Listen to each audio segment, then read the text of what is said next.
ప్రార్థిస్తుందండి. సర్వసృష్టికి కారణభూతుడైన మా తండ్రి, నీ ఘనమైన శ్రేష్టమైన నామమునకు వందనాలు చెల్లిస్తున్నాను తండ్రి. ఈ ఆదివారం సమయంలో ఈ సాయంత్రం వేళలో నెల్లిపూడి గ్రామంలో మరొకసారి మేమందరం కూడి నిన్ను ఆరాధించుటకు, నిన్ను జ్ఞాపకం చేసుకున్నట్టుకు మరొకసారి అవకాశం ఇచ్చినందుకు మరొకసారి కృతజ్ఞతలు చెల్లించున్నాం తండ్రి. మేము మా పూర్ణ హృదయంతోనూ, పూర్ణ ఆత్మతోనూ, పూర్ణ వివేకంతోనూ నిన్ను స్థితించి, నిన్ను ఆరాధించి, నీ యందు భయభక్తులు కలిగి జీవించలాగున మా జీవిత అంతం వరకు నమ్మకంగా ఉండి అనేకులకు మాదిరిగా ఉండలాగున అలాగే తండ్రి, దైవ సేవకులు వాక్యంలో ప్రవేశించుండగా వారికి వివేకమును దయచేయండి. అలాగే వించిన వారికి మాకును యోగ్యతమైన మనసును అనుగ్రహించి విన్న వాక్యమును మరి విని మర్చిపోయేవారుగా కాకుండా దాని యందు నడుచుకోగలిగినట్లు, అనేకులకు మాదిరిగా ఉండగలిగినట్లు మీ మనసును అనుగ్రహించమని ఈ ప్రార్థన యేసుక్రీస్తు నామమున అడిగి వేడుకుంటున్నాం మా తండ్రి. దేవుని యొక్క మహాకృపను బట్టి ఎక్కడ వాడు ఎక్కడి నుండి ఇక్కడికి ఎందుకు వచ్చాడు అని అనేక సంగతులు మరలా విడిచిపెట్టి ఎక్కడికి వెళ్ళిపోతున్నాడు, ఇలా అనేకమైన సంగతులు మనిషి జీవితం గురించి తెలియచేసేది బైబిల్ అనేటువంటి ఒక మహాజ్ఞాన గ్రంథం. బైబిల్లో మాత్రమే మనిషి ఎవరు చెప్పగలిగినటువంటి జ్ఞానం ఉంది. దేవుడు బైబిల్లో వ్రాయించాడు. మనిషి యొక్క చరిత్ర ఏ పుస్తకాలలోని మనకు కనిపించదు. మాట్లాడతాం, బడుల్లో కనిపించదు, కాలేజీలో కూడా మనిషి జీవితం గురించి ఎందుకు ఈ లోకానికి వచ్చాడు అనేది చెప్పడు. కానీ అవయవాల పనితీరు మాత్రం అధ్యయనం చేసే డాక్టరేట్స్ పొంది డాక్టర్లు అవి ప్రతి అవయవం నిమిత్తము పరిశోధన చేసి విద్యను అభ్యసిస్తారు. కానీ మనిషి యొక్క వివరణ, ఈ మనిషి ఎవరు, ఇక్కడికి ఎందుకు వచ్చాడు, ఎందుకు బ్రతుకుతున్నాడు అనే సంగతులు మాత్రం ఎక్కడా ఉండవు, ఎక్కడ దొరకవు, ఎక్కడా రాయబడలేదు. ఎందుకు రాయబడలేదు అని అంటే నిజంగా మన గురించి మన తండ్రి అయిన దేవునికి తప్ప మరెవరికి తెలియదు. లోకంలో ఉన్న మేధావులకి తెలియదు, ఎందుకంటే వాళ్ళ వరకు ఈ జ్ఞానం అందలేదు కనుక. ఎవరికి అందలేదు. కానీ దేవునికి తెలుసు కనుక దేవుడే మనిషి జీవిత వివరాలన్నీ వ్రాయించాడు. అందుకే ఓ మనిషి నువ్వెవరని ప్రశ్నతో ఈ 2-3 వారాలుగా, ఇది 4వ వారంగా మరిన్ని విషయాలు వినటానికి సిద్ధంగా ఉంది. అందుకని బైబిల్లో ఉన్నటువంటి చరిత్ర, మానవ జీవిత చరిత్ర ఉన్నది, సృష్టి నిర్మాణ వివరాలు ఉన్నవి, మనిషికి దేవునికి మధ్య ఉన్నటువంటి బంధం అది ఎలాంటిదో రాయబడి ఉన్నది. విశేషమైన సంగతులు దేవుడు వ్రాయించాడు. ఎందుకంటే భూమి మీదకు ప్రవేశపెట్టబడిన మనిషికి మతి చెడి మార్గం తప్పి తిరిగే పరిస్థితిలోనికి దిగజారిపోయే స్థితి ఉందని సంగతి కూడా దేవునికి తెలుసు. ఒకవేళ ఎవరైనా ఆయన కనుక్కోవాలి, ఆయన తెలుసుకోవాలి, నేనెవరు, నేనేంటి అని తెలుసుకోవాలంటే ఎక్కడ సమాచారం లేదు కదండి మనుషుల్లో. అందుకే దేవుడు వ్రాయించాడు, నేనే చెప్పాలి, నువ్వెవరో నేనే చెప్పాలి, నువ్వెందుకు వచ్చావో నేనే చెప్పాలి, నువ్వెందుకు బ్రతకాలో అది నేనే చెప్పాలి, ఎందుకు మరణిస్తున్నావో అది నేనే చెప్పాలి, మరణిస్తే తిరిగి ఎక్కడికి వెళ్ళిపోతావో అది కూడా నేనే చెప్పాలి. అంటే మొత్తం చరిత్ర అంతా దేవుడే చెప్పాలి, మొత్తం అంతా ఆయనే చెప్పాలి. ఎందుకంటే సమస్తము ఆయనకి మాత్రమే తెలుసు.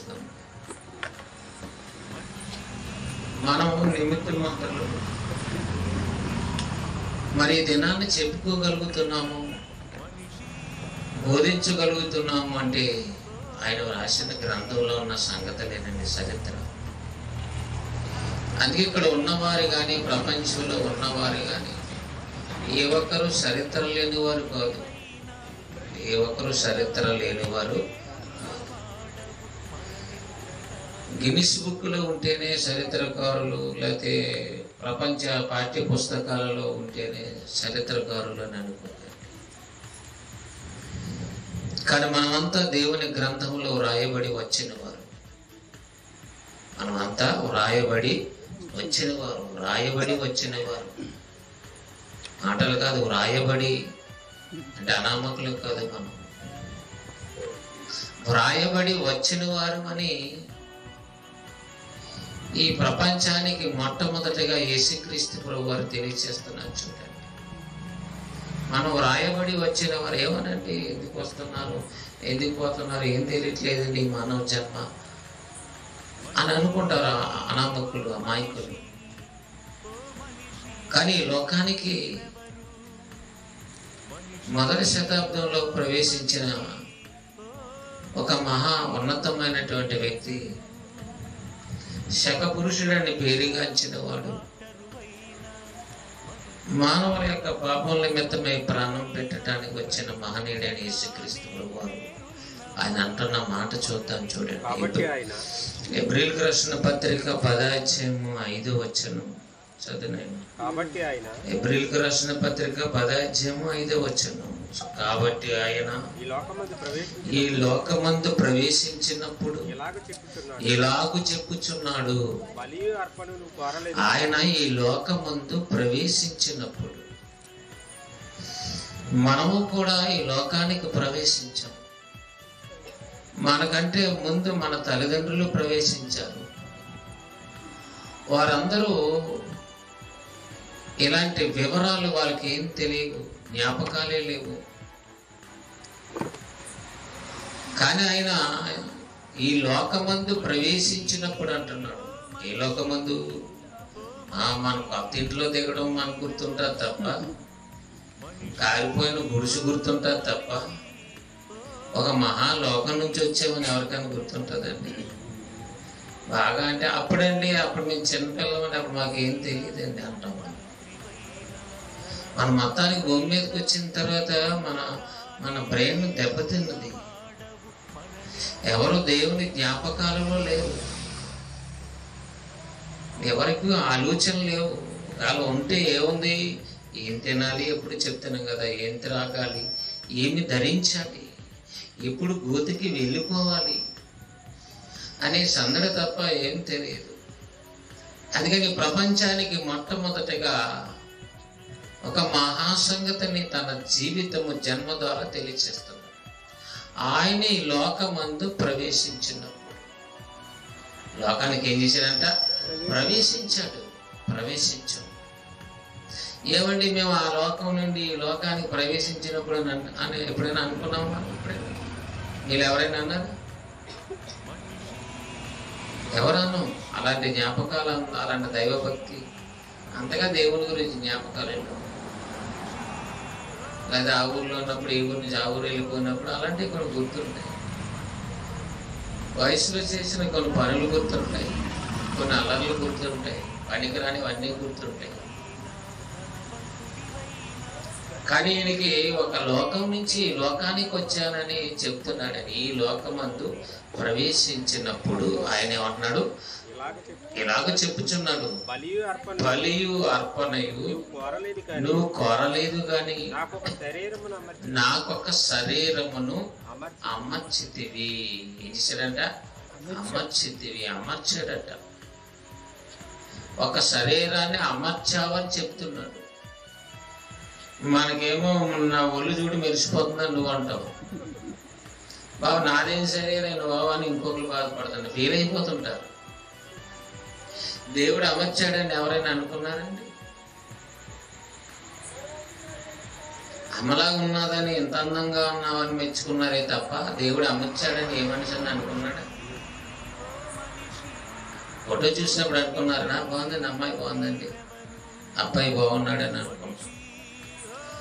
యేసుక్రీస్తు చెప్పిన మాట అప్పుడైనా గుర్తొస్తుందండి. చేసిన బోధలు ఈ తరంలో వాస్తవాలు మన మధ్య దేవుడు ప్రేమతో బోధింప చేస్తున్నాడు. ఎందుకురా బాబు అనుకున్నా సరే దేవుడు ఇక్కడ కూడా బోధింప చేస్తున్నాడు. దేవుని మహాకృప. ఈ శరీరాన్ని ఏం చేశాడంట? అమర్చాడంట. నీవు నాకు ఒక శరీరమును అమర్చితివి. మనకి ఈ భూమి మీద ఉన్నటువంటి అవసరతలు, వస్తువులు అమర్చుకున్నాం, టీవీ అమర్చుకున్నాం, ఫ్రిడ్జ్ అమర్చుకున్నాం, ఏవో ఇత్తడివి, వెండివి, ఇలాంటివన్నీ వస్తువులు అమర్చుకోవడం తెలుసు, కానీ శరీరాన్ని అమర్చాడు దేవుడిని ఎవరికి?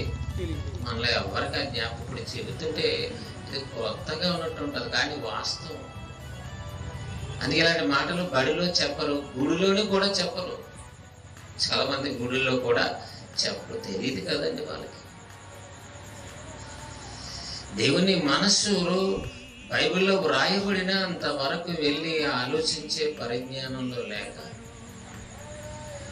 మానవ అవసరతల నిమిత్తం మొరకొట్టడమే నేర్చుకున్నారు, పేరుకలా నమ్ముకోవడమే నేర్చుకున్నారు తప్ప ఏం తెలియదు. కానీ యేసుక్రీస్తు ప్రభు వారు చెప్పారు, అలా చక్కనటువంటి విషయము ఆ విషయం మనకు అర్థమైంది. ఈ తరంలో అమర్చాడు కాబట్టి ఈ భూమి మీద మనకు బ్రతకటానికి అవకాశం ఉంది. చాలా మందికి తల్లి గర్భములో శరీరము అమర్చబడక పిండముగా ఉన్న దశలోనే రాలిపోతారు. ఇటువైపు చూడండి బాబా, ఇటువైపు చూసి. తల్లి గర్భంలో పిండస్థ దశలోనే రాలిపోయినప్పుడు వారికి ఆకార ఆవిర్భావం ఉండదు, భూమి మీద రావడానికి అవకాశం ఉండదు. అందుకనే ఆ సంవత్సరం 10 సంవత్సరాలు 5 సంవత్సరాలు అయిన పిల్లలు లేక ఆకారాన్ని ధరించుకోక, పిల్లలు లేరని బాధపడి నెల్లిపూడి వెళ్ళిపో గట్టించుకొని, లేకపోతే మళ్ళీ పెళ్ళి ఇంకా ఎక్కడికి వెళ్ళి ఎన్నో చేస్తుంటుంటారు. ఎందుకని? తల్లిదండ్రులుగా భార్యాభర్తలుగా ఉన్నారు తప్ప ఆకారాన్ని సెట్ చేయాలంటే ఎవరట? ఇది ఆలోచించి దేవుడు వ్రాయించాడు. ఇవన్నీ తెలియాలని దేవుడే. అందుకే నాకొక శరీరాన్ని ఏం చేసావు? అమర్చకపోతే నువ్వు అటు నుంచి అటు అలాగే వెళ్ళిపోవడమే. అటు నుంచి అటు నువ్వు అలా మిగిలిపోవడమే తప్ప ఆకారం ఉంటేనే ఇక్కడికి రాగలవు.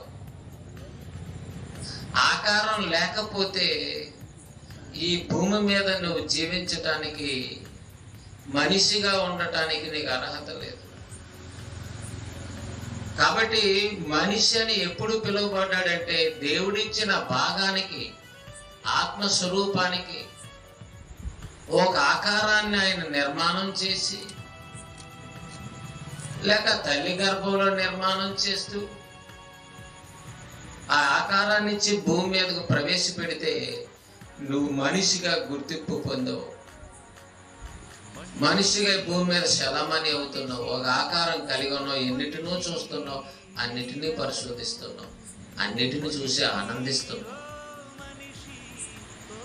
ఇచ్చేదంటే ఆకారంలో నీకు నేత్రాలు ఉన్నవి, ఆకారంలో శబ్దాలని గ్రహించటానికి, శబ్దాలు వినటానికి చెవులు ఉన్నవి, నువ్వు ప్రయాణం, నీ పనులు, సౌకర్యాలకి కాళ్ళు ఉన్నవి, ఎన్నో అవయవాలు ఇచ్చేసాడు ఆయన. ఇవన్నీ సెట్ చేసాడట.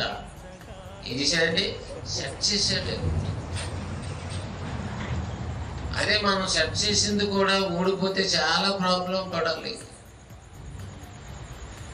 అలాగే దేవుడు సెట్ చేసినటువంటి అవయవాలలో ఒకవేళ ఏది సెట్ చేయకపోయినా, ఏది సరిగా బిగించకపోయినా, ఏది బిగించటం మానేసినా, ఒక కాలు ఇవ్వటం మానేసినా, ఒక కన్ను ఇవ్వటం మానేసినా, ఒక చెవి ఇవ్వటం మానేసినా అలాగే ఉంటుంది. ఎవరు మార్చలేరు.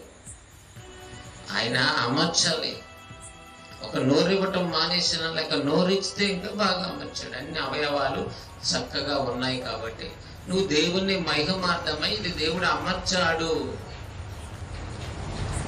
అందుకని యేసుక్రీస్తు ఆయన భూమి మీద ప్రవేశించిన తర్వాత ఆయన ఆకారాన్ని చూసుకొని మురిసిపోయి మరిచిపోలేదు ఆయన. మనం అయితే ఏం చేస్తాం? మనం అయితే మర్చిపోతాం. వయసు వచ్చి కొద్ది ఉన్న తీరం చెడిపోతుంది. మనదాకా బాగానే మాటినేవాడండి వీడు అంటాం. మరి ఉండి కొద్ది ఏం చేస్తున్నాడు? మాట వినటం లేదు. ఎందుకని? అవయవాల తీరు మారింది. ఎదిగారు. వారి ఆకారం చూసుకుంటే వాళ్ళకే ముచ్చటగా ఉంది. వాళ్ళ పొటే చూసుకుంటే వాళ్ళకే ఆనందం ఉంది. వాళ్ళు చూసిన చుట్టూ ఉన్నవారు కూడా భలే ఉన్నాడండి, వాడు సినిమా యాక్టర్లో ఉన్నాడండి, హీరోయిన్లో ఉన్నదంటే పొంగిపోయి మొత్తానికి దీని సంగతే మర్చిపోయి దాని మాయలో పడిపోయింది. వాళ్ళేం చెబుతారని దేవుడు అమర్చాడని ఎవరైనా చెబుతారా? పొగుడుతారు అందరూ. చూసి ఏం చేస్తారండి? ఆ పిల్ల చాలా అందంగా ఉంటుందండి. ఆ పిల్ల అయితే నీకు మంచి భర్త వస్తారు, నీకు మంచి భార్య వస్తుంది, ఇలాంటివి నేర్పుతాను. దేవుడు ఇచ్చాడనే జ్ఞానం ఏ వయసులో ఉన్న వారికి కూడా లేదు. కానీ యేసుక్రీస్తు ప్రభు వారికి ఆయన ఎందుకు ఆ విధంగా మాట్లాడుతున్నాడంటే అది వాస్తవం. ఆయన నమ్మినట్టు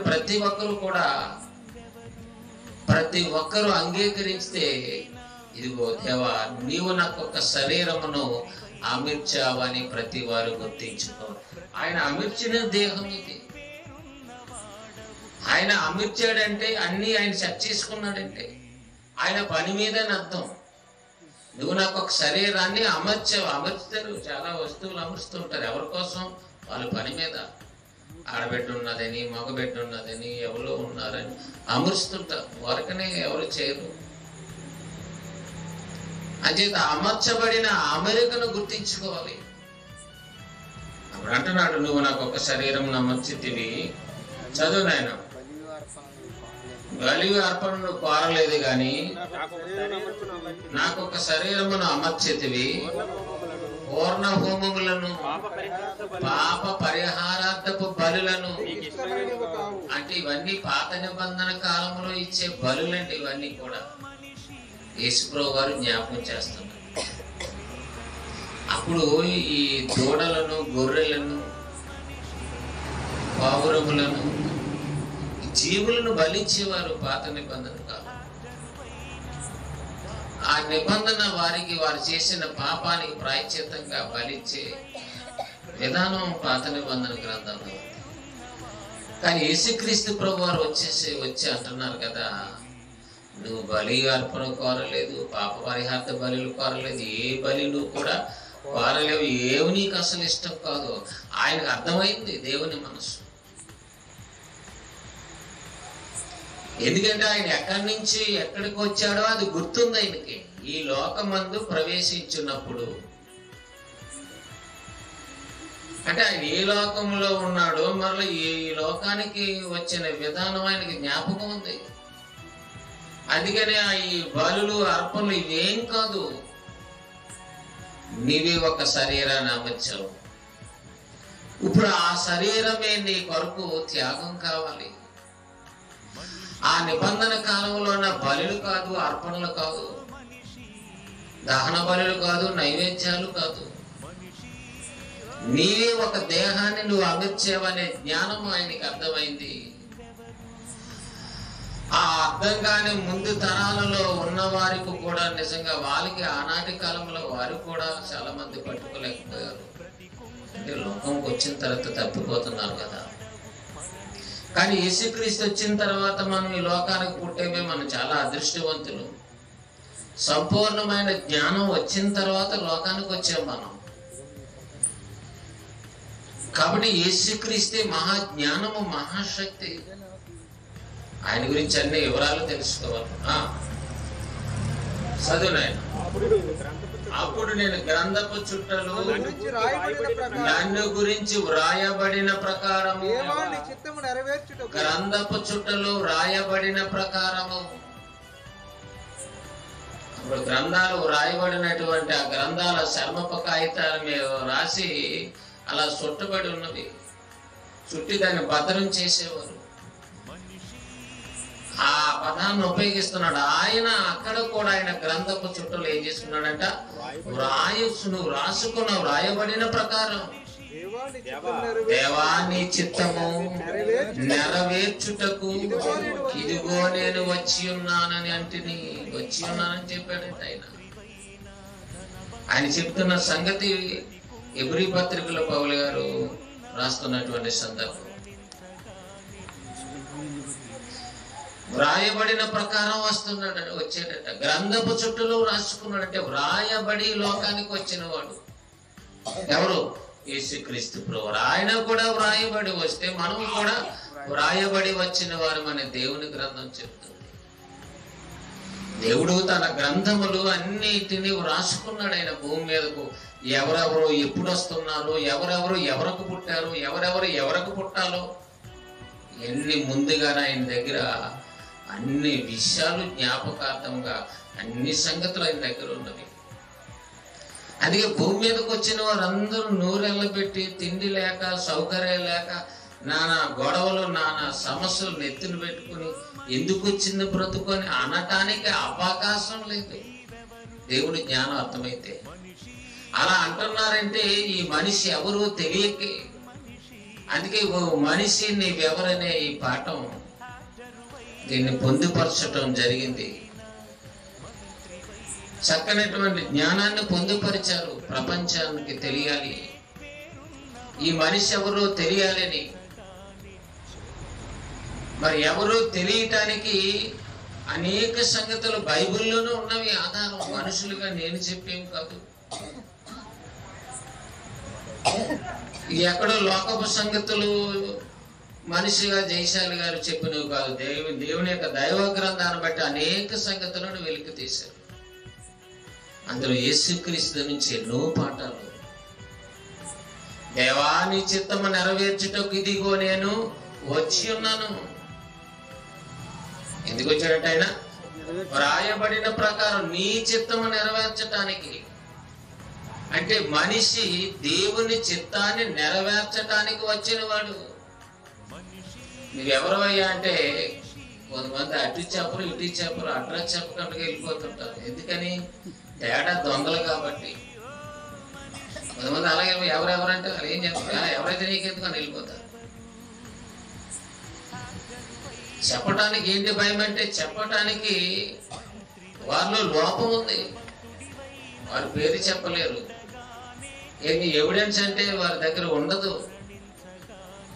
వాళ్ళు ప్రమాదకరమైన వ్యక్తులుగా ఉంటుంటారు. అలాంటి వారిని డిపార్ట్మెంట్లు గుర్తిస్తుంటాయి, వాళ్ళని కస్టడీలో తీసుకుంటారు.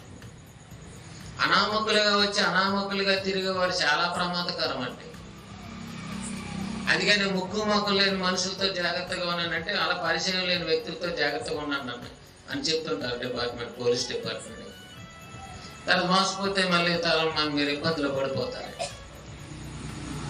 అంటే ఒక అడ్రస్ ఒక విధానం అంతా పర్ఫెక్ట్ గా ఉన్నవారు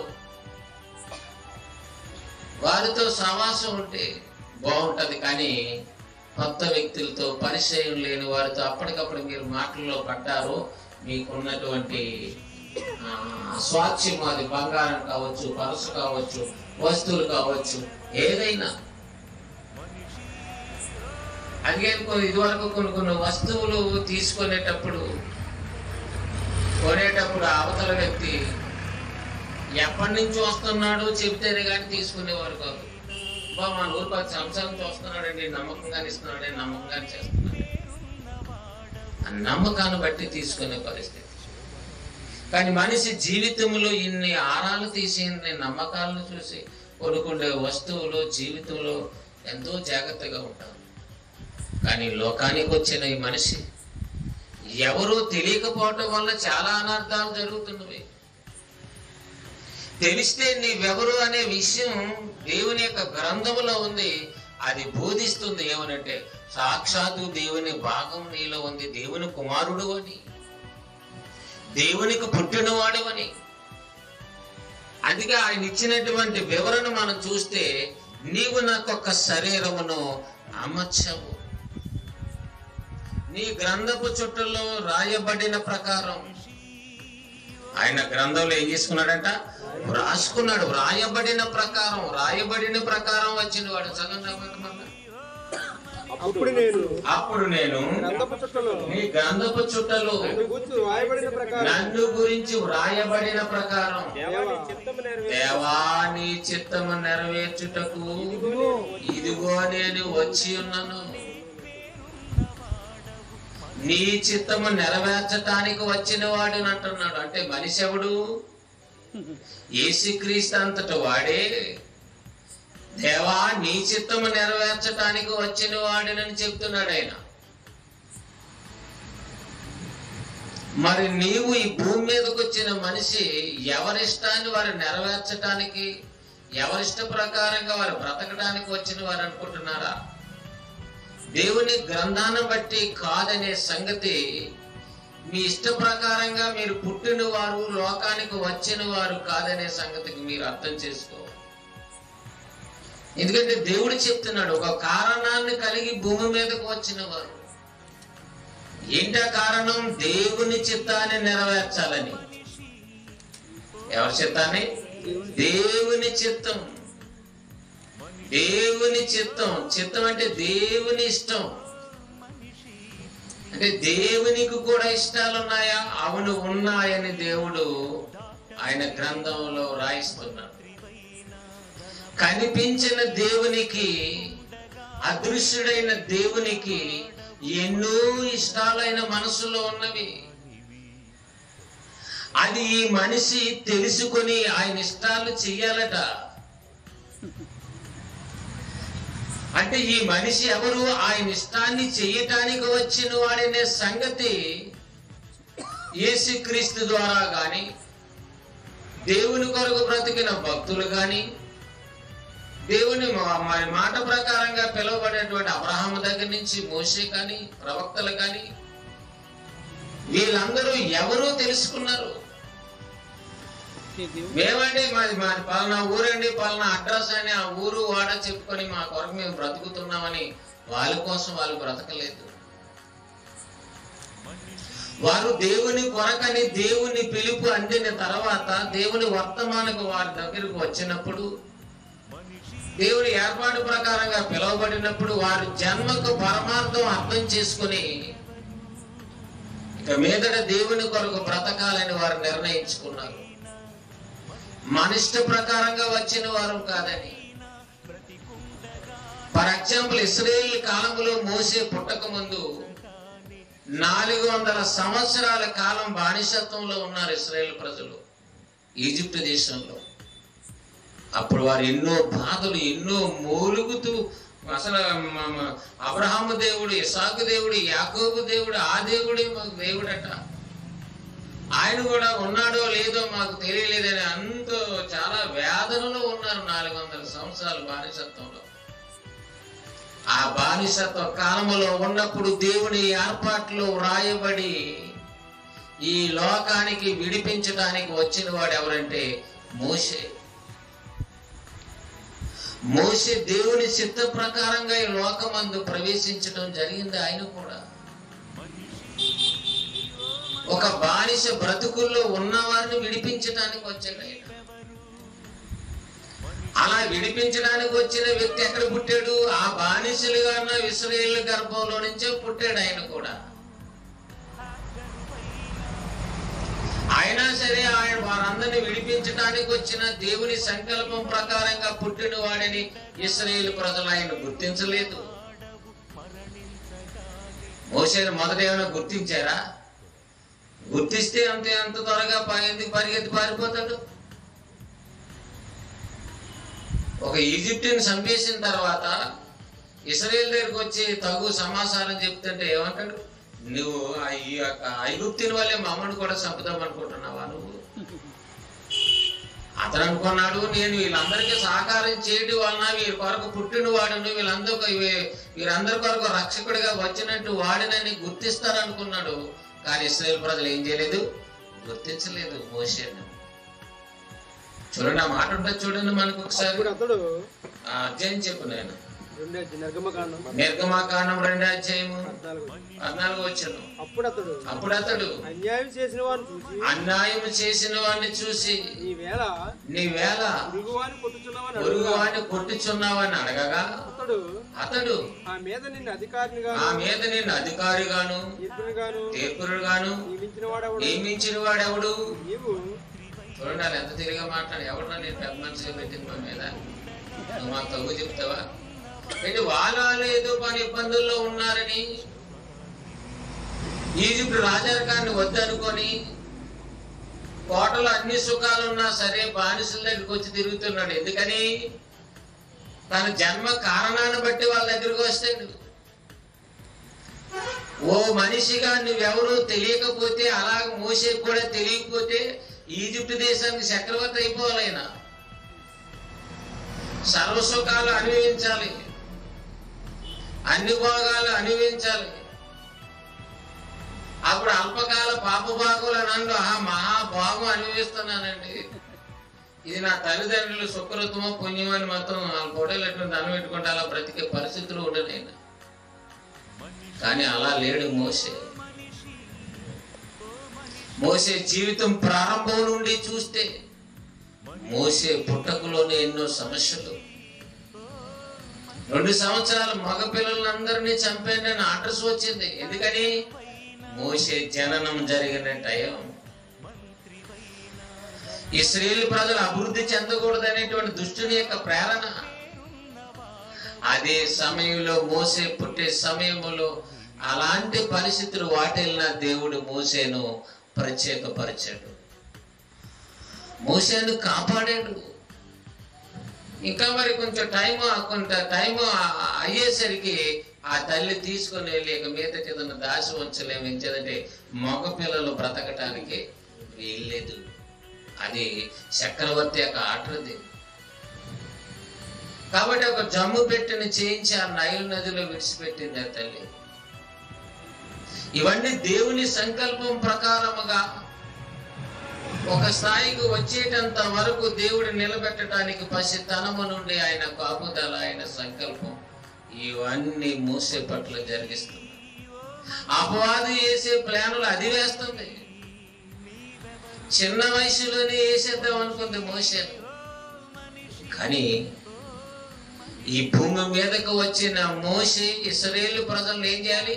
విడిపించాలి. రక్షకుడు కావాలి, శర నుండి విడిపించాలి. విడిపించే వాడిగా వచ్చిన మోషేకు తానెవరో తెలిసింది. సుఖాలు అనుభవించడానికి పుట్టిన వాడిని కాదని అర్థం చేసుకున్నాడు. కాబట్టి కష్టాన్ని అనుభవించాడు. గత వారంలో చదువుకున్నాం. క్రీస్తు విషయమైన నింద భాగ్యం. ఎలాంటి ఆలోచన అంటే క్రీస్తు విషయమైనటువంటి మోషే పెద్దవాడైనప్పుడు విశ్వాసమును బట్టి ఐగుప్తు ధనము కంటే క్రీస్తు విషయమైన నింద గొప్ప భాగ్యమని ఎంచుకొని, మాట అంటే పడం, నిందంటే పడం. తప్పు చేసినా సరే ఒప్పుకోము. ఒప్పుకుంటారా ఎవరన్నా? మీరు ఒప్పుకుంటారా? లోకల్ ఎవరన్నా ఒప్పుకుంటారా? తప్పు చేసినప్పుడే ఒప్పుకోవాలి. ఉన్నమాట అన్నా సరే మనకు కోపం ఎక్కువ. కానీ నిందలు భరించటానికి, అవమానాలు ఎదుర్కోవటానికి, ఎన్నో శ్రమలు అనుభవించటానికి నిలబడ్డాడు. అంటే మనిషిగా ఈ భూమి మీద తాను ఎందుకు వచ్చాడో, తాను జన్మ కారణాన్ని ఆయన తెలుసుకున్నాడు. అందుకే నీవెవరు అంటే ఇశ్రాయేలు ప్రజలను విడిపించటానికి వచ్చినటువంటి ఒక కారణ జన్ముడు ఆయన. ఈ భూమి మీదకి వచ్చిన ప్రతి ఒక్కరూ ఒక కారణాన్ని కలిగి లోకానికి వచ్చిన వారే. మనకి అర్థం కాక మనం ఎవరమో తెలియక మన అవసరాలు, మన బ్రతుకు, మన స్వార్థం, మన ఇష్టం అని చెప్పి చేయరాని కార్యక్రమాలన్నీ చేసేస్తున్నాం. చేయకూడని పనులన్నీ చేసేస్తున్నాం. ఉండకూడని ఇష్టాలన్నీ ఉన్నవి. అసలైన ఇష్టం ఒకే ఒక ఇష్టం లేదు, అదే దేవుని యొక్క ఇష్టం. అందుకని యేసు ప్రభు వారికి ఏం గుర్తుంది? ఏం గుర్తుంది చెప్పండి? 30 సంవత్సరాల వయసు వచ్చిన తర్వాత కుటుంబమా, రక్తబంధమా, దేశ సాంప్రదాయాల ఇలాంటివన్నీ నెరవేర్చుకోవాలి, శరీర కోరికలు తీర్చుకోవాలని ఇష్టాలలో ఉన్నాడు ఆయన? లేదు. దేవా నీ చిత్తము నెరవేర్చుటకు ఇదిగో నేను వచ్చి ఉన్నాను. దేవా నీ చిత్తం. దేవా అదే మనం అయితే మనం రివర్స్ అంటే మన బైబిల్ ఎంత పంచైతే బైబిల్ అర్థం చేసుకోవడంటే సులువు కాదు. మాకు బోధ వచ్చి బైబిల్ ఉందని అనుకోకండి. దేవుని మనసు అర్థం చేసుకోవడం అంటే ఈజీ అని అనుకోకండి. ఆత్మ సంబంధమైనటువంటి జ్ఞానాన్ని, ఆత్మ సంబంధమైన సంగతులతో పరిశోధన చేస్తేనే అర్థమవుతుంది. నీకు సమస్యలు వచ్చాయని చెప్పి నీ ఇష్టాలు ఆయన ఎదుట అప్లై చేసి, దేవా మాకు ఇష్టాలు ఉన్నాయంటే మరి ఆయన ఇష్టం ఎవరు నెరవేరుస్తారు? ఇవ్వబడిన 60-70 సంవత్సరాల కాలంలో ఏమా ఏం కాదు మీకు చెప్పండి. పడుకో అక్కడ కూర్చోలేకపోతే కూర్చేసుకున్నాం. కనుక ప్రియమైనటువంటి దేవుని వారులారా, మీ ఇష్టాలు నెరవేర్చుకోవటానికి మనం ప్రభువును నమ్మిన బాపత మనం. కానీ లోకానికి వచ్చిన యేసుక్రీస్తు ఆయన రాక పరమార్థాన్ని ఎరిగిన వాడు కాబట్టి నీ చిత్తం నెరవేర్చడానికి నేను వచ్చి ఉన్నాను. ఆయన బట్టి మనం ఎవరో మనకు అర్థం కావాలి. అయితే మన గురించి కూడా రాయబడిందంటే మన గురించి కూడా ఆయన గ్రంథములో రాసుకున్నాడు. మనము రాయబడి వచ్చిన వారు, మనం కూడా వ్రాయబడి వచ్చిన వారు. ఏం చేస్తున్నామట? ఏం పని పాటు లేదన్నట్టు అన్న చూసిన ఊరికే రూపాయలు చలమని అవుతుండాలి. అరే ఈ మధ్య అస్సలు ఖాళీగా ఉన్నది. ప్రార్థన కూడా రాని అసలు నాకు అసలు చిరాకు ఉందండి. ఇంకేదో ఎప్పుడైతే చలబడి లేదు చిరాకుగా ఉంటుంది. సదుపాయాలు లేకపోతే ఎలా ఉంటుందండి? బండి లేదు, సైకిల్ లేదు, అది లేదు, ఇది ఏ ప్రాంతం కండి. నన్ను పిల్లలేదు కూడా నేను రాలండి. పని లేకపోతే పని లేదు బాధ, సుఖం లేకపోతే సుఖం లేదని, రూపాయలు అయితే రూపాయలు లేదని, మొత్తానికి ఎందుకు వచ్చారనే విషయం బుర్రలో ఉంటుందా? శకాశకాగా ఉంటుంటుంది మనిషి జీవితం అంతా. కానీ లోకానికి వచ్చిన ఒక యేసుక్రీస్తుని చూస్తే తన కారణం ఉంది. మన జీవితం వెనక అన్ని సంగతులు ఆయనకు తెలుసు. అది ఏది మర్చిపోడండి ఆయన. ప్రతి వానికి వాని క్రియలు చెప్పున ప్రతిఫలం చేతు నా దగ్గర ఉందంటే వాక్యాన్ని ఆషామాషిగా వినకూడదు. విన్న దాంట్లో సారాంశం ఉందా? అది వాస్తవమా? ఆత్మీయంగా ఉందా? ఆత్మీయంగా మేలు ఉందా? ఏమండి, ఇది దేవునికి ఇష్టమైనటువంటి విధంగా ఉందా? ఇవన్నీ ఆలోచించే పరిజ్ఞానం ఉండాలి. ఏదో చెప్పారు, ఏదో తిన్నాం, ఏదో అని వెళ్ళిపోతే నువ్వు ఎప్పుడు డెవలప్ అవుతావు. ఇలాగా నువ్వు ప్రాణం పోతే, ఇలాగా ఆత్మ వెళ్ళిపోతే,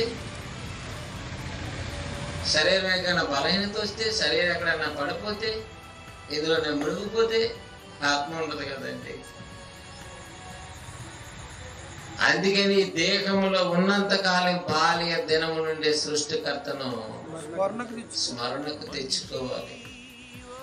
స్మరణ తెచ్చుకోవడం అంటే దండం పెట్టుకోవడం కాదు. నీ జన్మకు కారణమైనటువంటి ఈ కారణాలు దేవునిలో ఉన్నాయి కనుక అవన్నీ నువ్వు జ్ఞాపకంగా నువ్వు నడుచుకోవటానికి ఎప్పుడు జ్ఞాపకం ఉంచుకోవాలి హృదయంలో. దేవుని కొరకు వచ్చిన వాడు ఆయన గ్రంథంలో రాసుకున్నాడు. దావీదు గారు ఏమంటున్నారు చూడండి. 139వ దావీదు కీర్తన 16వ వచనాన్ని జ్ఞాపకం చేసుకుందాం. కీర్తనల గ్రంథము, నేను పిండమునై ఉండగా నీ కన్నులు నన్ను చూశాయి తండ్రి అంటున్నాడు దావీదు గారు. నేను పిండమునై ఉండగా చదువునైనా నేను పిండమునై ఉండగా నీ కన్నులు నన్ను చూసెను. నియమింపబడిన దినములలో ఒకటైనను నాకు కాక మునిపే నా దినములన్నీ నీ గ్రంథములో లిఖితములాయను.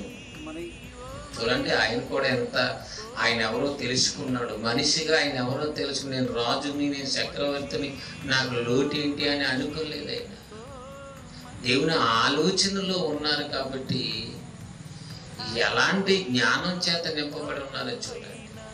నియమింపబడిన దినాలు, నాకు ఇన్ని దినాలని నియమించిన వాడువు నీవే. నియమింపబడిన దినాలు, ఆ దినాలలో ఒకటైనను నాకు కాక మునిపే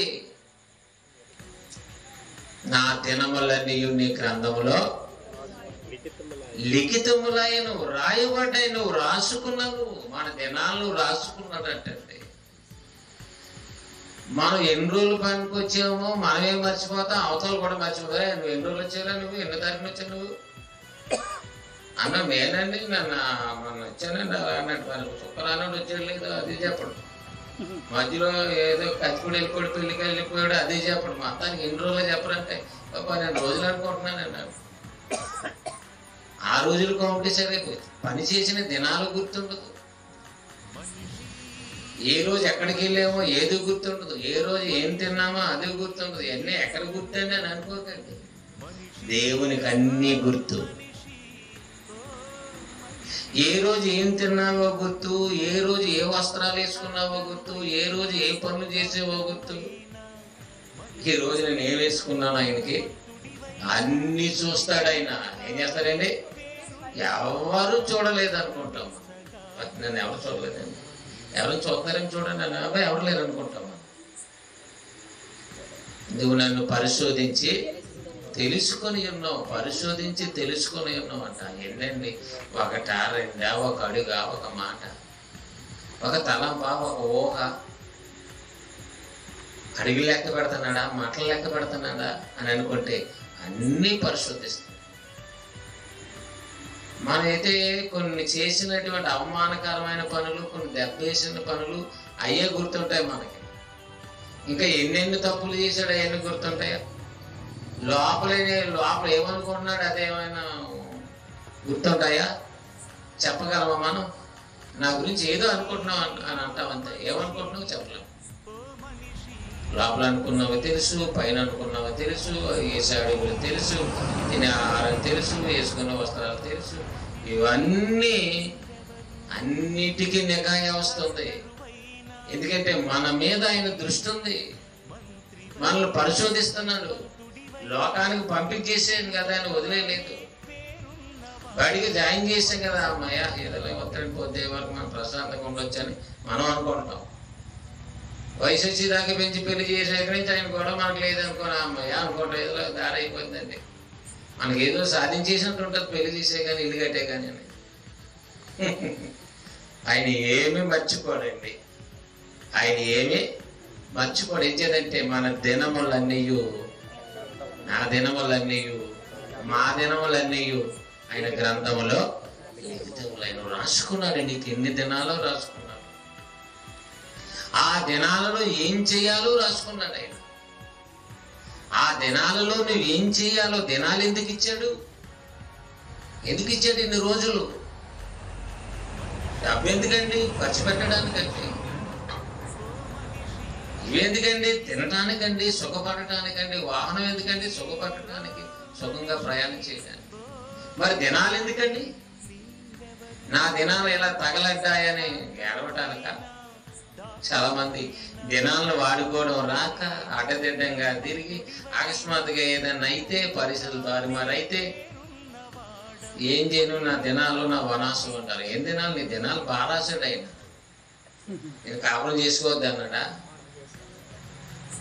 నేను మంచిగా బ్రతకొద్దు అన్నాడా? నువ్వు ఎందులో పడిపోవడం ఆయనకి ఇష్టమా చెప్పండి?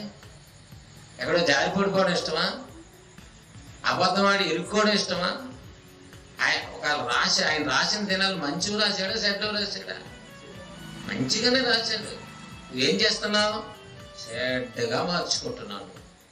ప్రతిరోజు చెడ్డగానే మార్చుకుంటున్నావు. దినాలన్నీ ఇష్ట ప్రకారంగా వాడుకుంటున్నావు. అందుకనే ధనవంతుని మీద చూపించబడినటువంటి ఆ నేరం నీవు నీ జీవిత కాలమందు నీకిష్టమైనట్టు సుఖము అనుభవించితివి. ఇచ్చిన దినాలలో నీకిష్టమైనట్టు మనకిష్టమైనట్టు మనం సుఖంగా అనుభవించడానికి కూడా రైట్స్ లేవంటే లేవండి. మీరు అలా వాక్యం చెప్తా ఉన్నారంటే నాకు అలా బాగా నడిపోయిందండి, వద్దాం అనుకున్నానండి, నిద్రపోయానంటే కుదరదు. అది కూడా రాయబడుతుందంటే అది ఉట్టిది కాదండి. ఏ క్షణాన్ని ఇక్కడ లుట్టుకున్నా ఈ విషయాలన్నీ డీటెయిల్ కరెక్ట్గా ఉంటాయి. ప్రతిదీ ఆరా తీస్తారు. నీకేం లెక్కలు తెలుసు, నాకేం తెలుసు. తెలుసండి అన్ని లెక్కలు మనకు తెలుసా? నీ ఇచ్చిన 100 రూపాయలు 200 తెలుసు.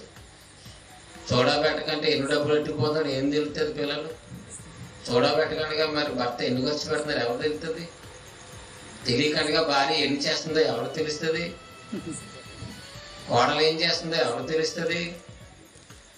అన్ని దేవుడు చూస్తున్నాడు. నీవు నన్ను పరిశోధించి తెలుసుకుని ఉన్నావు. నేను కూర్చుండుట, నేను లేచుట, నీకు అన్ని డీటెయిల్ మొత్తం అంతా నీకు తెలుసు. అన్ని దినాలలో జరిగే కార్యక్రమాలు సరియలన్నీ తెలుసు. ఇవ్వబడిన దినాలు తెలుసు. చాలా ఎన్ని దినాలు ఇచ్చాడో దినాలైన ఆయన గ్రంథంలో రాసుకున్నాడు. మరి దినాలు ఏం చేస్తున్నావు? నువ్వు వాడు చేసుకుంటున్నావు. ఏ రోజు బాగా వాడుకున్నావు చెప్పండి. దేవా ఈ రోజు ఏ తప్పు చేయలేదు దేవా, నీకు వందనాలు ఆయన ఎప్పుడన్నా అన్నావండి? ఈ రోజు ఏ తప్పు చేయలేదు అన్నానికి ఏదైనా ఉందా మనలో? ఏ లోపం లేదండి మనసులో కానీ, నడవడికలో కానీ, చూపులో కానీ, చెవులో కానీ, అవయవాల్లో కానీ, ఆలోచనలో కానీ ఎక్కడ ఏది లేదన్నానికి ఏమైనా ఉందా? మనం మాట్లాడుకున్నాం ఏదో దేవుడు వద్దనుకొని వాక్యం అంటే తిరస్కారం చేసి అది ఏం దేవుళ్ళే ఏం బ్రతుకులే అని బతికేస్తున్నాను, నేను ఎవరిని లెక్క చేయట్లేదు కదా అని నువ్వు అనుకుంటున్నావు. నువ్వు దేవునికి ఇవన్నీ ఏం చేయాలి? లెక్క అప్పగించాలి. అన్ని లెక్క ఆయనకి. అందుకే నీకు ఇవ్వబడిన కాలంలో నీకు ఇష్టమైనట్టు నువ్వు సుఖం అనుభవించావు.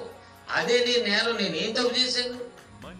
నా సొమ్ము నేను నిండో ఏమన్నా తప్ప అంటారు చాలా మంది. నీ సొమ్ము ఎక్కడి నుంచి తెచ్చావు? సొమ్ము ఎక్కడి నుంచి తెచ్చావు? గింజలు ఎక్కడి నుంచి తెచ్చావు? జంతువులు ఎక్కడి నుంచి తీసుకొచ్చావు? గాలి ఎక్కడి నుంచి తీసుకొచ్చావు? నీరు, ఈ భూమి ఎవరి సొమ్ము? ఇది సొమ్ము ఎవరిది? అప్పుడప్పుడు అంటారు సొమ్ము ఒకరిది, సొమ్ము ఎవరిది? ఇదంతా దేవునిది. దేవునిది అని మాట వరుస కాదు, దేవునిది అని తెలిస్తే ఆయన సొమ్మును అనుభవిస్తున్న నీవు ఆయనకి ఇష్టమైన పనులు చేయాలి. యేసుప్రభు వారు అన్న మాట చూశారండి, నీవు నాకొక శరీరాన్ని అమర్చితివి. అందంగా ఉన్నారు, అందంగా ఉన్నామని మనం మురిసిపోతాం. మరి అజ్ఞానం కదండి. నువ్వు అమర్చేయమంటున్నాడు. అమర్చకపోతే నేను అక్కడ ఆత్మగా పరలోకంలో ఆయన దగ్గర ఉండే స్థితి. ఒక శరీరాన్ని అమర్చి పంపించాడు ఆయన తల్లి గర్భంలో, మరియ గర్భంలో. ఒక ఆకారాన్ని ఇచ్చాడు. ఎందుకంటే అవసరం. మనిషిగా నువ్వెవరు ఈ మనిషికి తెలియట్లేదు. నువ్వు చెప్పాలి. నీ బ్రతుకు ద్వారా, నీ బోధల ద్వారా, నీ జీవితం ద్వారా లోకాన్ని వెలిగింప చేయాలి. ఎవరో వారికి తెలియాలి. ఈ మనిషి ఎవరో తెలియాలంటే నువ్వే చెప్పాలి నాయన, నువ్వు వెళ్ళాలి. ఆ మనుషుల్లో ఏం ఇష్టాలు జరిగిపోతున్నాయో, ఎలాంటి కార్యక్రమాలు జరిగిపోతున్నాయో తానెవరో తెలియక ఎన్నో పనులు చేసేస్తున్నాయి. అందుకే యేసు ప్రభు వచ్చి నీవే శరీరం అమర్చేవన్నాడు, నీ చిత్తమే నెరవేర్చడానికి వచ్చానన్నాడు. ఆ తర్వాత అన్నాడు, నీకు ఇష్టమైన కార్యములు నేను ఎల్లప్పుడూ చేయదును. 8:28, 29 వచనాలు యోహాను సువార్త, 6:38 వచనం, ఇలాంటి 6:4, 34 వచనాలు, ఇలాంటి అధ్యాయాల వచనాలు చూస్తే దేవాన్ని మరి నీ ఇష్టం నెరవేర్చడానికి ఒక వచనం చదవండి. 8వ అధ్యాయం యోహాను సువార్త 8వ అధ్యాయం 28, 29 వచనాలు ఉంటుంది అన్నమాట.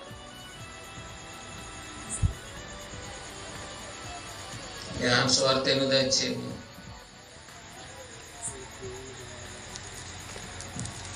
నన్ను పంపిన వాడు ఇష్టమైన కార్యములు నేను ఎల్లప్పుడూ చేయదును కనుక నన్ను పంపిన వాడు నాకు తోడై ఉన్నాడు, ఆయనకి ఇష్టమైన కార్యము నేను ఎల్లప్పుడూ చేయదును. నువ్వు అప్పుడప్పుడు కూడా చేయడు. యేసు ప్రభు వారు అంటున్నారు, నేను ఎల్లప్పుడూ ఆయనకి ఇష్టమైన కార్యములే చేయదును. మరి ఆయన బట్టి నీకు ఏమర్థం అవుతుంది చెప్పండి ఆ మాటలు చెప్తుంటే? ఎప్పుడు దేవుని ఇష్టాన్ని నేను చేస్తాను అంటున్నాడు ఆయన. మరి ఆ దేవుని కుమారుడైన యేసుక్రీస్తును నమ్ముకున్న నీవు ఎప్పుడు ఎవరిష్టం కావాలని కోరుకుంటున్నావు? దేవా నీ చిత్తం నెరవేర్చడానికి నేను చచ్చుకొచ్చాను, అందుకే నేను నమ్ముకున్నాను, అందుకే నీ కోసం అంకితం అవుతున్నావు అని ఎవరైనా ప్రార్థించారండి?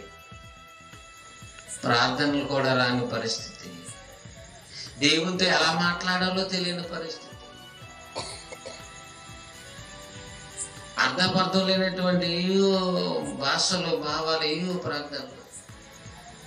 ఆయన మనసరిగి ప్రార్థించాలండి. ఎదుటి వారి మనసు తెలిసి అవసరమైన మాటలు 5 మాటలు మాట్లాడితే చాలండి. ఏం తెలియకంటే అర్థం నోరు చూరుకో, నీకేం తెలియదు. తెలియకుండా మాట్లాడుతుంటే చిరాకు వచ్చేస్తుంటుంది మనకి. తెలిసి తెలియని మాటలు మాట్లాడుతుంటే, తెలిసి తెలియని పొగిడినా బాగా ఇబ్బందే. అవి ఏం తెలుసు? దేవుని గురించి వివరంగా అన్ని ఉన్నాయి కాబట్టి ఆయన గురించి తెలిసి మాట్లాడితే ఆయనకి సంతోషం, ఆయన గురించి తెలిసి ప్రార్థించితే సంతోషం, ఆయన గురించి తెలిసి పనిచేసి బ్రతికితే సంతోషం. అంత అనామకుగా నమ్మమని ఎవరు చెప్పారు? నీవెవరో చెప్పటానికి నీ బ్రతుకు చరిత్ర దేవుడు బైబిల్లో వ్రాయించాడు.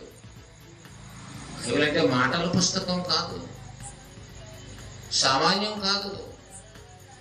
మానవ బ్రతుకంతా ఇందులో ఉంది. ఇవన్నీ వినటం విని వెళ్ళిపోవటం కాదండి. విని యేసుక్రీస్తు అంతటి వాడే తండ్రికి అంత భయపడుతున్నాడు. 2-3 వారాల్లో దేవుని నివాసం గురించి మాట్లాడుకున్నాం, మధ్యాహ్నం చదువుకున్నాం కదా. క్రీస్తు దేవుని కుమారుడై ఉండి దేవుని ఇల్లంతటిలో ఎలా ఉన్నాడంటే నమ్మకస్తుడిగా ఉన్నాడంట. ఆయన కుమారుడై ఉండి దేవుని ఇల్లంతటిలో నమ్మకస్తుడు. చూశారండి ఎంత చక్కని ఉన్నతమైనటువంటి మాట రాయబడింది ఆయనకి, ఆయన నిమిత్తం. అయితే క్రీస్తు కుమారుడై ఉండి 3వ అధ్యాయం ఎబ్రేయులకు రాసిన పత్రిక 6వ వచనం. అయితే క్రీస్తు కుమారుడై ఉండి ఆయన ఇంటి మీద నమ్మకంగా ఉన్నాడు. మనం మన ఇంటి మీద నమ్మకం ఉండవు, పక్కింటి మీద కూడా నమ్మకం, ఆ దగ్గర నమ్మకం ఉండవు. మనం ఎక్కడ చూసినా మోసగాడు బాబు, తినేస్తాడు బాబు, అబాధికుడు బాబు, చూపు మంచిది కాదు, మనసు మంచిది కాదు. ఆ గోడబడికి నేను ఇలాగైపో, ఆ గోడబడికి ఇలా అంతే దిగి కట్టినట్టు ముందే ఎంట్రన్స్ లో పెద్ద బొమ్మేడేస్తాం మనం. ఇంకా చూస్తే ఏదో చూసేస్తున్నారు, ఏదో అనేసుకుంటున్నారు, ఏదో అయిపోద్దని అటువంటి ఆందోళన. అర్థమైందండి? మరి ఇక్కడ చూడండి, క్రీస్తు కుమారుడైండి ఆయన ఇంటి మీద ఎలా ఉన్నాడంట? ఇంట్లో నమ్మకం ఉండవు, బయట నమ్మకం ఉండవు, దేవుని కొరకు నమ్మకం ఉండవు, మనసులోనే కూడా నమ్మడే వస్తా సమయం లేకపోతే చెప్పలేము ఉందంట. ఏమో దేవుని కొరకు ఏదోనంటే కాదు, దేవుడు ఏదో సబ్బు చేసుకుని అప్పుడప్పుడు కుమార్తె అంట, నాకు ఏదోలాగా పర్లో కంటే ఈజీ అనుకుంటుంది, అలా అలవాటు అయిపోయింది. చాలా పెద్ద ప్రాబ్లం అండి. మనం వెళ్ళే ఊరు ఇప్పుడు ఎక్కడికైనా విదేశాలు కానీ పట్టణం కానీ వెళ్తున్నామంటే ఎలాగని వెళ్ళిపోతామంటే సరిపోతుందా?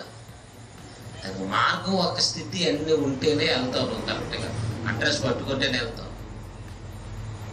అదే ప్రయాణము గమ్యం లేని ప్రయాణం అయిపోతుంది. అదే దేవుడు అనేసరికి అయోమయంగా ఆలోచించకూడదండి. ఇక్కడే రీజన్గా ఖచ్చితంగా అన్ని వివరాలు తెలుసుకో. మనిషి అనేసారా ఏదో బతికేస్తున్నారండి వాళ్ళ ఇంట్లో మట్లో అని అమాయకంగా బ్రతకూడదు. ఎక్కడి నుంచి ఎక్కడికి ఎందుకు వచ్చామో, ఎందుకు బ్రతుకుతున్నాం, మరలా మట్టిలో ఎందుకు పోతున్నాం, దానికి వివరాలు ఎక్కడైనా ఉన్నవా? చరిత్ర ఉంది, దైవ గ్రంథంలో ఉంది. అది ప్రపంచంలో ఏకైక గ్రంథం, మహాజ్ఞాన గ్రంథం, మొట్టమొదట రాయబడిన గ్రంథం ఇది.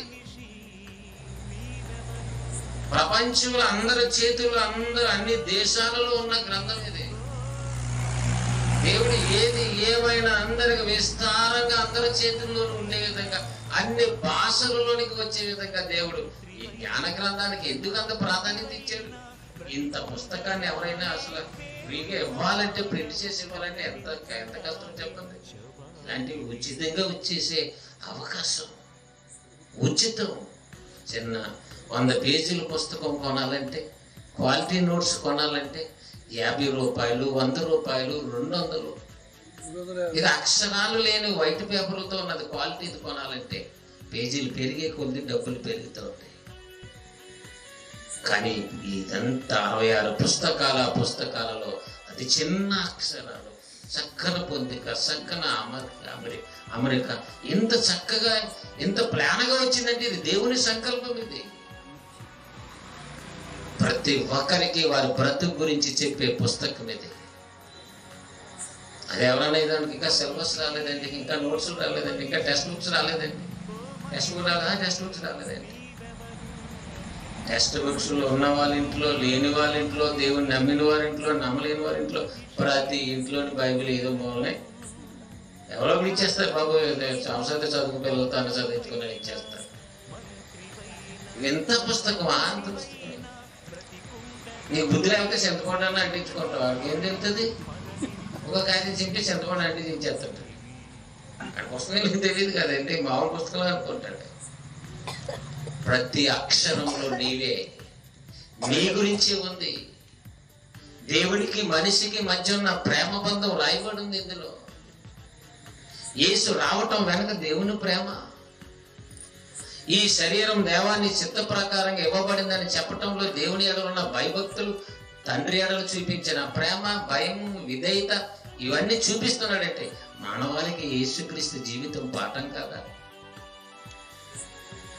దేవుని ఇంటి మీద నమ్మకం ఉన్నాడు, దేవుడిచ్చిన శరీరంలో నమ్మకం ఉన్నారు. ఎవరండి శరీరంలో ఎవరు నమ్మకం ఉంటున్నారు చెప్పండి? క్రైస్తవులు భక్తులు అనుకున్న ఏ ఒక్కరు శరీరంలో నమ్మకం ఉన్నారు చెప్పండి? ఆయన శరీరంలో ఉండగా నమ్మకస్తుడిగానే ఉన్నాడు. సమాజంలో కూడా ఆయన్ని చూసి ఆశ్చర్యపోయారు. ఇప్పుడు కూడా యేసుప్రభు అంటే దేవుడేనండి, నమ్మిన నమ్మకపోయిన గొప్ప దేవుడండి అని నమ్మని వారు కూడా సాక్ష్యం చెప్తున్నారు. ఎందుచేత? ఆయన చూపించిన ప్రేమతత్వం, ఆయన స్థాపించిన ప్రేమ విప్లవం, పాపిని విడుదల చేయడానికి ఆయన కార్చిన రక్తం, ఆయన చేసిన త్యాగం. ఆయన చిత్తం కదా ఆయన చేసిన పనులు. దేవా నీ చిత్తము నెరవేర్చుటకు ఇదిగో నేను వచ్చి, మరి ఇప్పటికైనా మనకు ఆ మాట రావాలి కదండి. దేవా నీ చిత్తం నెరవేర్చడానికి నేను వచ్చాను. ఇక మీదట నీకిష్టమైన కార్యములే నేను ఎల్లప్పుడూ చేయదును. నీకిష్టమైనవే చేస్తాను.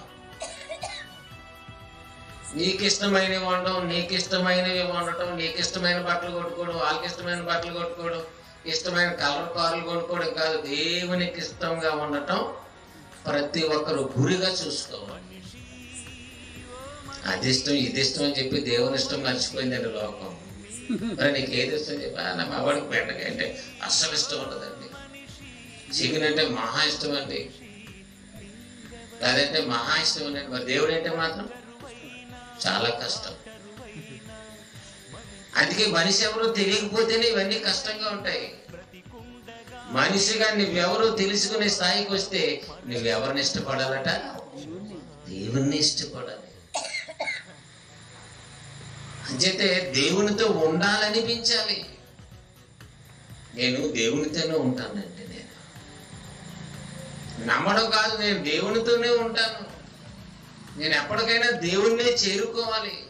ఇక్కడ దేవునితో ఉంటాననే నిర్ణయం కరెక్ట్ గా ఉంటేనే అక్కడ దేవుని చేరుకుంటాము. నువ్వు అలిబిలిగా ఉంటే నువ్వు అక్కడ ఏదో అలాంటి ఆశపడితే అది అందదది.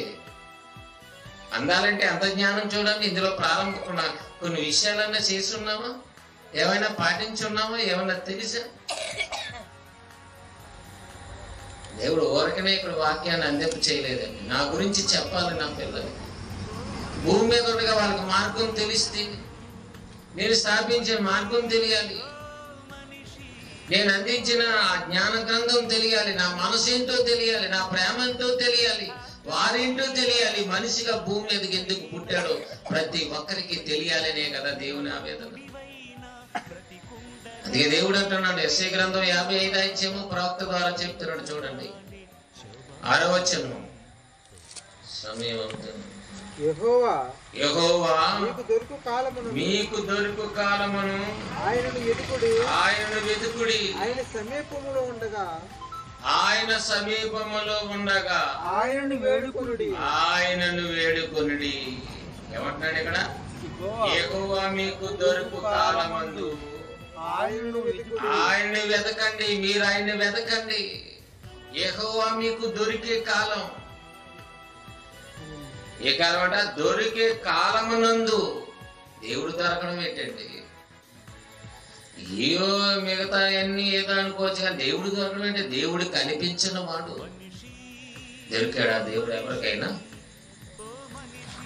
దొరకడం ఏంటంటే దొరకే కదా చాలా వస్తువుల నిమిత్తం చాలా పట్టణాలు తిరుగుతాం. మేము అనుకున్న అంత సైజు పాత్ర మాకు ఎక్కడ దొరకలేదండి. ఇలాంటివన్నీ దొరికేవి ఎక్కడుంటాయి చెప్పండి అంటాం. మళ్ళీ టౌన్కి వెళ్ళిన తర్వాత ఈ సందు తిరిగి ఆ సందు తిరిగి అక్కడ అన్నాడు, అక్కడికి వెళ్తాం, అక్కడ ఉంటాం. బాబు ఎంత పొడిగే ఉండాలి, ముసుగు ఎంత ఉండాలి, పట్టు ఎంత ఉండాలి, ఎత్తు ఎంత ఉండాలంటే ఎన్ని తిరగాలి చెప్పండి? వస్తువుల కోసం తిరుగుతున్నావా లేదా? దొరికే వరకు వెతుకుతాం, అంతే కదండి. ఏం బాబు మరి అబ్బాయి పెళ్లి చేసే లేదని పిల్ల కోసం ఎదుగుతున్నామంట. మరి ఎక్కడ పడితే అక్కడ పిల్లలు ఉన్నావు కదా, చూసిందల్లా పిల్ల అనుకో నేను చేసేస్తామా? ఏదో నీ భాషలో నీ బాణిలో నీకు నచ్చాలి కదా, అంటే వెతుకుతావు. ఇవన్నీ వెతకటానికి టైం ఉంది, కానీ దేవుణ్ణి వెతకటానికి టైం లేదనుకున్నాడు మనిషి. ఒక 6 నెలల్లో, 1 సంవత్సరంలో, 2 సంవత్సరాలు, 3 సంవత్సరాలలో నువ్వు అమ్మాయినైనా ఎతుకు పట్టుకున్నావు, అబ్బాయినైనా ఎతుకు పట్టుకున్నావు, దొంగనైనా ఎతుకు పట్టుకుంటున్నారు డిపార్ట్మెంట్ వాళ్ళు. నేరస్తులు ఎక్కడో విదేశాలకు వెళ్ళిపోయినా సరే ఇక్కడ మోసం చేసి ఇక్కడ డబ్బులు కొట్టేసి అక్కడికి వెళ్ళిపోతుంటారు. అక్కడ ఉన్నాను కూడా పట్టు తెస్తున్నారు. దేవుడు నీకు మంచి కాలం ఇస్తే దేవుడిని ఎతుకు పట్టుకున్నావా నువ్వు? అమ్మయ్య దొరికాడు రా అనే ఆలోచన ఏమన్నా? ఏమోనండి, దేవుడిని నమ్ముకున్నావు అంతే. నీవు నమ్మిన దేవుడు దేవుడా? ఎలా దేవుడు? ఎందుకు దేవుడు? ఆయన గురించి నీకు ఏం తెలుసు? నిలబెట్టి చెప్పమంటే ఎవరు చెప్తారండి? అలా అనకండి. దేవుడు అంటే దేవుడేనండి, మహాదేవుడని, గొప్ప దేవుడు అని అంటావా? ఆ పదాలు వచ్చు. ఎందుకు దేవుడు చెప్పాలి, ఎలా దేవుడు చెప్పాలి, ఆయన లక్షణాలు చెప్పాలి, ఆయన గుణాలు చెప్పాలి, అన్ని విషయాలు ఆయన గురించి తెలియాలి. ఒక వస్తువు గురించి అన్ని వివరాలు తెలుస్తాయి నీకు, అన్ని తెలుసుకుంటావు, అన్ని రుచి చూస్తావు. ఆ దేవుని గురించి ఏం తెలుసు? అందుకని దేవుని గురించి తెలుసుకోవడానికి మీకు దొరుకు కాలముందు అంటున్నాడు ఆయన. అంటే మనిషి భూమి మీదకి వచ్చిన మనిషి ఏం చేయాలి? నేనెవరు అనే విషయం అతనికి ప్రశ్న అనేది ఏర్పడితే, ఆ ప్రశ్న ఏర్పడగానే నా జన్మకు కారణం ఎవరు, నన్ను ఈ లోకానికి పంపించింది ఎవరు అని ఎత్తుక్కునే పరిస్థితుల్లోనికి వెళ్ళిపోవాలి మనిషి. అమ్మ కనపడకపోతే ఎత్తుక్కుంటావు, ఇంటికి రాగానే భార్య కనపడకపోతే ఏదో అమ్మేదిరా అంటావు. అమ్మ అన్నయ్య గారు ఇంటికి వెళ్ళింది, అక్కడికి వెళ్ళింది అంటే అక్కడికి వెళ్ళింది చూడ, అక్కడ లేదా మరి ఎక్కడికి వెళ్ళింది? ఎక్కడెక్కడ ఉందా నీది? అక్కడ ఉందా? లేదా చెప్పకుండా వెళ్ళిందా? నన్ను ఫోన్ చేయమన్నదా? ఏంటి నాన్న వచ్చి నేను స్నానం చేసాక అన్నం పెడతాను తినొచ్చు కదా? కాదు కాదు, ఆవిడ ఎక్కడికి వెళ్ళిందో తెలియాలి, అమ్మ ఎక్కడికి వెళ్ళిందో తెలియాలి, నాన్న ఎక్కడికి వెళ్ళారో తెలియాలి. అమ్మని ఎత్తుకుంటావు ఇంటికి రాగానే, పోయి అందరికి ఆ కిచెన్లోకి వెళ్ళి ఏముంటాయి తినొచ్చు కదా. మమ్మీని అడుగుతారు, మమ్మీ ఉంటే డాడీని అడుగుతారు, వెతుక్కుంటారు. కొన్ని క్షణాల పాటు దూరమైన తల్లిదండ్రులు బడికి వెళ్ళి తిరిగి వచ్చే టైంలో మళ్ళా వాళ్ళని వెతుక్కుంటుంది ఆ బిడ్డ. అది చిన్న పసిబిడ్డ కూడా వెతుక్కుంటుంది. పసిబిడ్డ కూడా ఏం చేస్తుంది, వాళ్ళ అమ్మని గుర్తుపడుతుంది. కొంచెం మీద నా బంగారం అని అటు ఇటు తిప్పుతాను. ఈ లోపల ఆవిడ ఆ పసిబిడ్డ చూపు మాత్రం తల్లి మీద ఉంటుంది. మొక్కలను ఆనవాళ్ళు పెడుతుంది, బెత్తరపోయి చూస్తుంది. తర్వాత ఇంకా ఎంతకి అంత కుదరకపోతే ఏడుస్తుంది. అప్పుడు నువ్వు తీసుకెళ్ళి ఎక్కడ ఇచ్చాలే, వాళ్ళ అమ్మకి ఇచ్చాను, నువ్వు తీసుకెళ్ళి. అమ్మమ్మ మీ అబ్బాయి ఎక్కడ ఉండే అవకాశం లేదు, మా ఇంట్లో అన్ని చాలా అందంగా ఉన్నాయి, చాలా బొమ్మలు ఇచ్చాం కానీ ఏ బొమ్మకే చూడలేదు. అంతే కదండి. ఎక్కడికి వెళ్ళిపోవాడు, వెంటనే వాళ్ళ అమ్మని చేరుకోవాలి. అమ్మ స్పర్శ, అమ్మ స్పర్శ వేరు, అమ్మ పరిచయం వేరు, అమ్మ ప్రేమ వేరు. గుర్తుపట్టిందా? ఒక చిన్న బిడ్డ గుర్తుపెడుతుంది. మరి నువ్వు 60 ఏళ్ళు వచ్చేసాయి, 50 సంవత్సరాలు వచ్చేసాయి, 70 సంవత్సరాలు వచ్చేసాయి, ఇవాళ రూపకపోతే పరలోకి వచ్చేస్తుందని అయమైన నమ్మకంలో ఉన్నావు. ఇప్పుడు ఇంకా గుర్తుపట్టలేదు, ఎదగలేదు. ఎదగకపోతే ఎక్కడ చేరుకుంటావు నువ్వు? చెప్పు. ఎదిగేవా? ఎదిగితే చెప్పు. దేవుని కోసం రుచుల గురించి చెప్పావా? చెప్పావు. అన్నీ చెప్పావు. దేవుని గురించి చెప్పు. ఏమనంటే ఆ మొక్కలు అయితే నాకు రావండి, పాట అయితే పాడతాను. మొక్కలు కాదు, పూర్తిగా దేవుని గురించి తెలియాలి. తెలియాలండి. తెలియదా? చదువు లేకపోతే తెలియదా? చదువు లేకపోయినా సరే దేవుడు ఎంత మంచి అవకాశం చూడండి. చదువుకున్న వాళ్ళు బైబిల్ చదువుతున్నారు, కొద్ది గొప్ప చదువుకున్న వాళ్ళు ఎవరని చెప్తున్నారు. ఏ చదువు లేకపోయినా చక్కగా ఒబ్బడిగా కూర్చొని నేను తెలుసుకోవడానికి ఇబ్బంది అయితే నేను రానండి, నేను వినండి, ఆ బాధ మాది కాదండి అంటే ఆ తర్వాత బాధపడేది మీరే. దీనికి ఏమైనా ఖరీదా, దీనికి ఏమైనా రేటా, ఏమైనా అడిగే పీజీ అడిగే పరిస్థితి? దేవుని గురించి చెప్పడమే బాధ్యత. చెప్పాలి, దేవుడిని తిప్పాలి, ఈయన దేవుడు అని చెప్పాలి. అందుకని దేవుణ్ణి వెతకటానికి మనకి ఒక దొరికే కాలం ఇచ్చాడట. ఆ దొరికే కాలం ఎప్పుడు దొరుకుతాడు ఆయనంటే నువ్వు బాల్య దశ నుండి నన్ను నువ్వు వెతకాలి. అందుకే బాల్య దశలో నుంచి దేవుని గురించి చెప్పండి. బాలుడు నడవలసిన త్రోవానికి నేర్పించండి. ఇంటిని కూర్చున్నప్పుడు, ఇంటి నుంచి బయటకు వెళ్ళినప్పుడు దేవుని గురించే చెప్పండి. దేవుని గురించి ఏమో కానండి ఇంగ్లీష్లో మాట్లాడేస్తారండి. అంటే 10 సంవత్సరాల వయసు వచ్చేసరికి ఏం చేస్తారండి, ఇంగ్లీష్ మాట్లాడేస్తారండి. మరి దేవుని గురించి ఏమైనా తెలుసా? దాని గురించి ఒక మొక్క కూడా తెలియదు. నేర్పిస్తే కదా.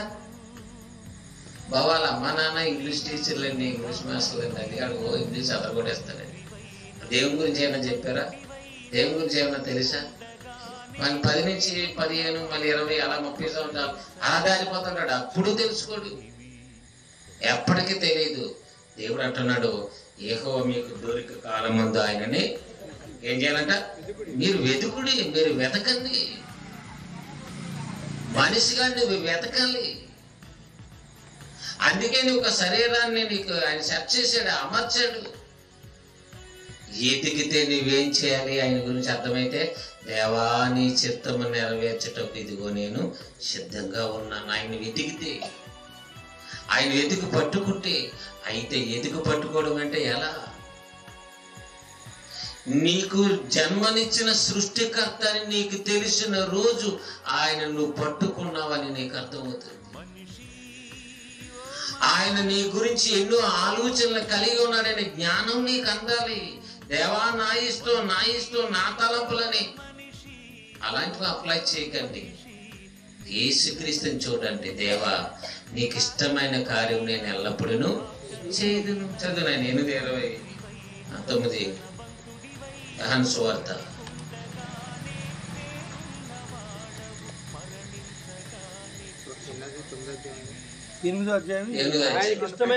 ఆయనకి ఇష్టమైన కార్యములు నేను ఎల్లప్పుడూ చేయదును.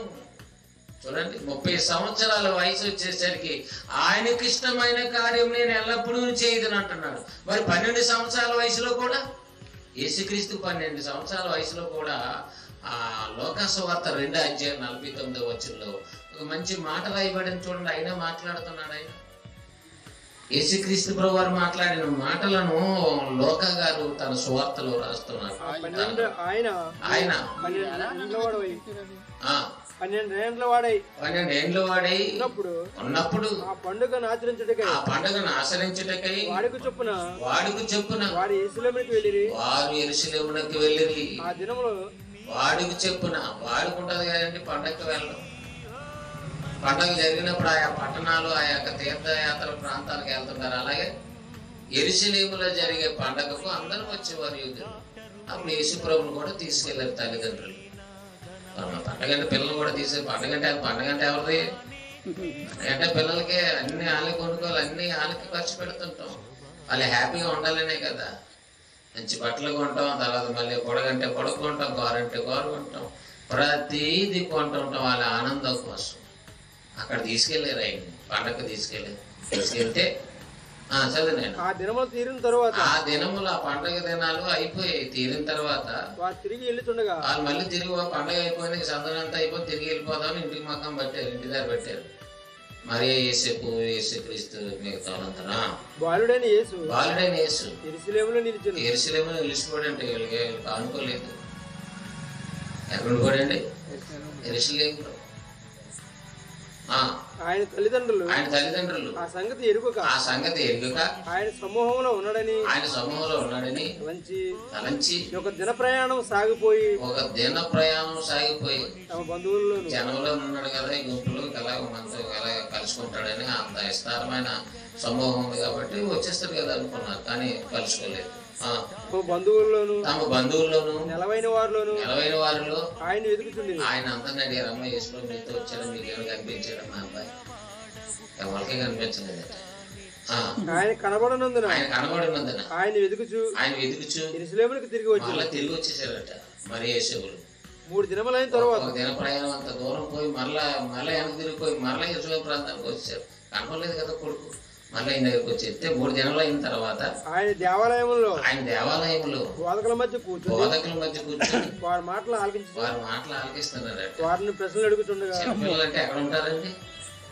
12 సంవత్సరాల పిల్లలు అంటే ఎలా ఉంటారండి? 20 సంవత్సరాల పిల్లలు అంటే ఎలా ఉంటారు? 30 సంవత్సరాల పిల్లలు అంటే ఎలా ఉంటారు? ఆ బ్రిడ్జి మీద చెట్టు కింద ఎక్కడో అక్కడ తాగి దొరుకుతా ఆడతా ప్యాకటో చోదమో లద్దో ఇదో అల్లరో ఏదో ఉంటాయి. 12 సంవత్సరాలు ఉండే పనులు 12 సంవత్సరాల్లోనూ ఉన్నవి. కానీ 12 ఏట ఏం చేస్తున్నారంటే మా బోధకుల మధ్య కూర్చొని వారిని ప్రశ్నలు అడుగుతూ ఆ సందర్భాలన్నీ పరిశోధన చేస్తూ మంచి ఆ సమాజంలో ఉండిపోయాడు యెరూషలేములో. ఆయన మాటలు వినిన వారు ఆయన ప్రజ్ఞకును ప్రత్యుత్తరములకును ఆయన వేసే ప్రశ్నలు, ఆ ప్రశ్నలకి సమాధానం చెప్పడం, అన్ని వివరాలు చెప్పడం అందరికి ఎలా ఉంది? ఇంత చిన్న బాలుడికి ఇంత ప్రజ్ఞత, ఇంత జ్ఞానమా ఏంటి అని అందరూ ఏమైపోతున్నారు? ఆశ్చర్యపోతున్నారు. అమ్మో మా అమ్మ కనిపించలేదు, అమ్మో మా నాన్న ఏంటని ఇతను అలిపోలేదు. అంతే కదండి. నా పైన అలా నా సంగతి ఏంటండి? సమాజాన్ని వెలిగించడమే చిన్ననాటి నుండి ఆయనకున్న బాధ్యత. అందుకే ఆ లోకాన్ని వదిలి ఈ లోకానికి వచ్చాడు ఆయన. లేకపోతే మనం ఎవరో తెలియదు కదా. ఆయన ఎవరో ఆయన మర్చిపోలేదు. ఆయన ఎవరో ఆయన మర్చిపోయి అమ్మా నాన్న మమ్మీ డాడీ అని చెప్పి వాళ్ళని అత్తుకొని ఏడ్చేసి కన్నీరు కాచేసి నన్ను ఎందుకు వదిలేసి వెళ్ళిపోయావమ్మా అని ఆయన ఏం బాధపడుకోలేదు. ఆయన మార్పు లేని సమాజం, అజ్ఞానంగా ప్రార్థించే విధానం, ఇవన్నీ కూడా ఇవన్నీ సరిచేస్తూ వాళ్ళు ప్రశ్నిస్తూ వాళ్ళకి అనేక వివరాలు తెలియచేస్తూ వాళ్ళ సంగతులు వింటూ ఇది కాదని అది కాదని వాళ్ళ మధ్య ప్రజ్ఞతను వాళ్ళందరూ చూసారా. ఆయన తల్లిదండ్రులు ఆయన చూసి మిక్కిలి ఆశ్చర్యపడి ఆయన తల్లి కుమారుడా మమ్మల్ని ఎందుకు ఇలా చేసేదివి? ఇదిగో నీ తండ్రియు నేను దుఃఖపడుచు నిన్ను వెతుకుచుంటివని ఆయనతో చెప్పగా దుఃఖపడుచు నిన్ను ఎదుకున్నావు, ఎందుకు నువ్వు ఇలా చేస్తావు? వచ్చేసరికి ఏమన్నా అల్లసల్ల పనులు చేస్తే ఏంటో ఇలా చేసాము దెబ్బ కొట్టి సంకని ఎత్తుకొని తీసుకుపోయాను. వాళ్ళు వచ్చేసరికి ఇతనున్న స్టాండర్డ్, ఇతను ఆ పరిస్థితి చూస్తే అబ్బో ఎంతో ఆశ్చర్యకరమైనటువంటి సన్నివేశం. ఆ గడ్డాలు మీసాలు పడిన శాస్త్రులు, ప్రధాన యాజకులు ఈ మేధావుల మధ్య ఉండి విశేషమైన జ్ఞానాన్ని అందిస్తున్నారు. ఆ ప్రజ్ఞతకు వాళ్ళు ఆశ్చర్యపోతున్నారు. సందర్భాన్ని చూసి ఏదైతే తెల్లని కుమారుడా, అంతేగాని సన్నాసి. మన పిల్లలైతే ఏమంటాం, ఈ ఎదవ అసలు ఇల్లు గుర్తు లేదు వీడికి, ఏదో ఎన్నాళ్ళలా కాదు. నిజమే, మన పిల్లల్ని చూస్తే మనకు కోపం వస్తుంటుంది. కానీ ఆ తల్లికి ఆ సందర్భం చూసి, కుమారుడా మమ్మల్ని ఎందుకు ఇలా చేసావయ్యా, ఆయనతో చెప్పగా అప్పుడు ఆయన చెప్తే ఆయన అంటాడు కదా, వీళ్ళకి పొరపాడైపోయింది కదా. ఆయన ఏమంటాడు చూడండి, మీరు ఎలా నన్ను ఎదుగుచుంటారు, నేను నా తండ్రి పనుల మీద ఉండవలనని ఎరగరా.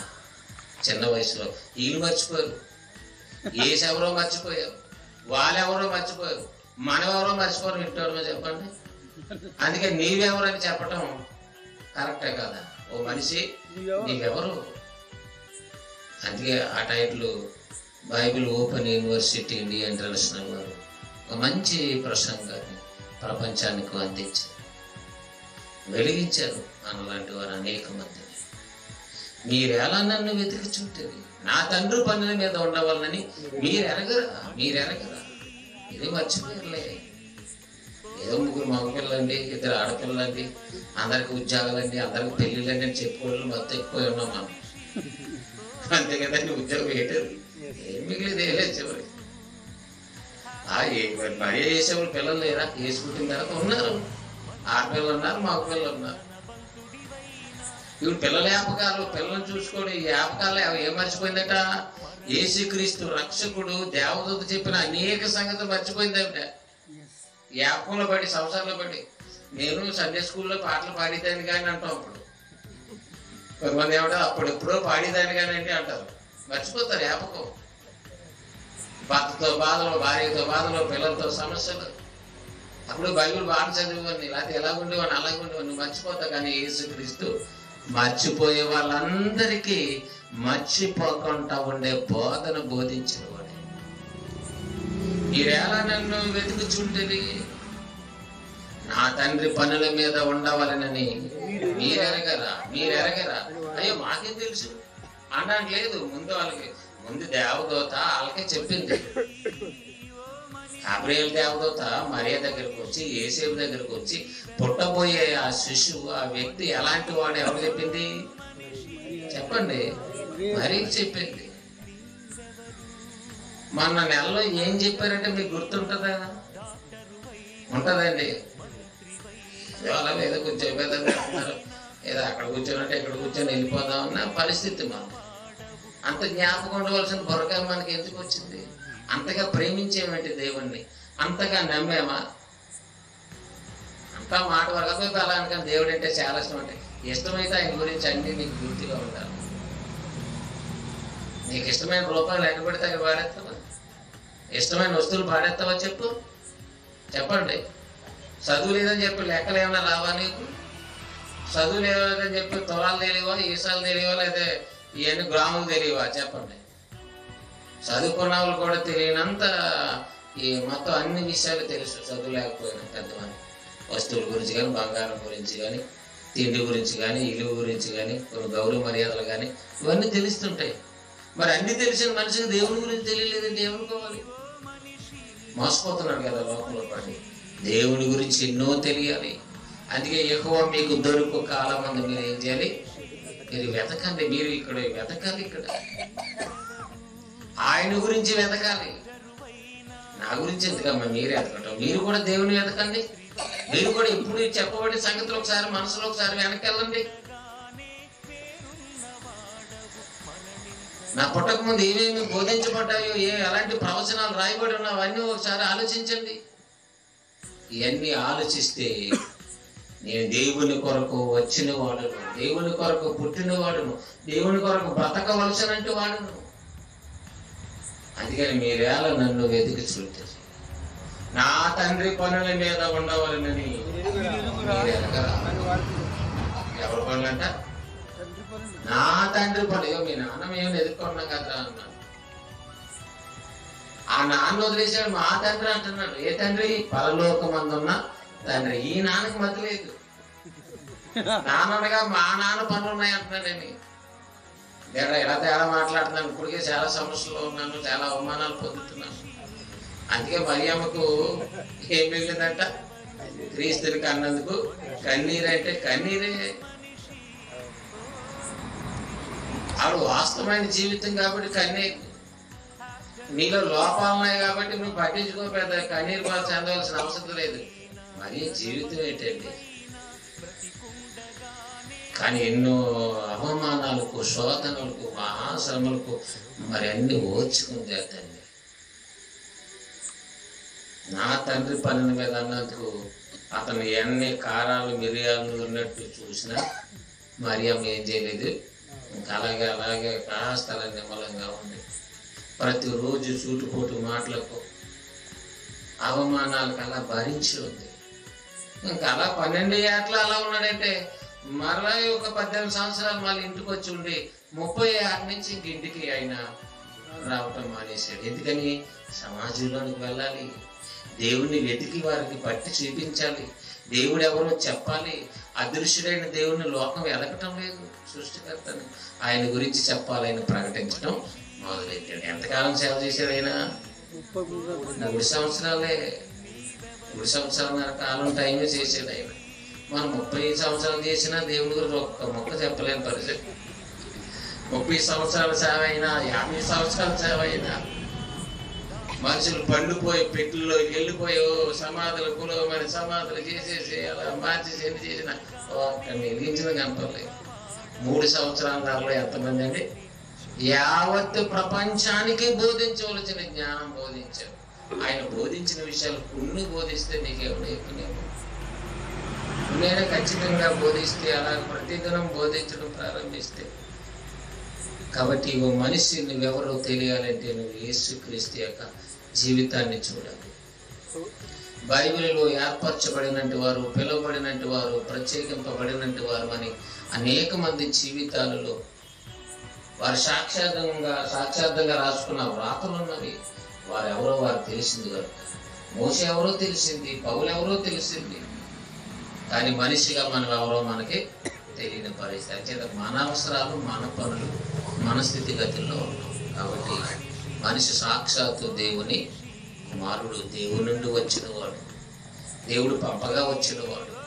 దేవుడు ఒక శరీరాన్ని అమర్చితే వాడు మనిషి.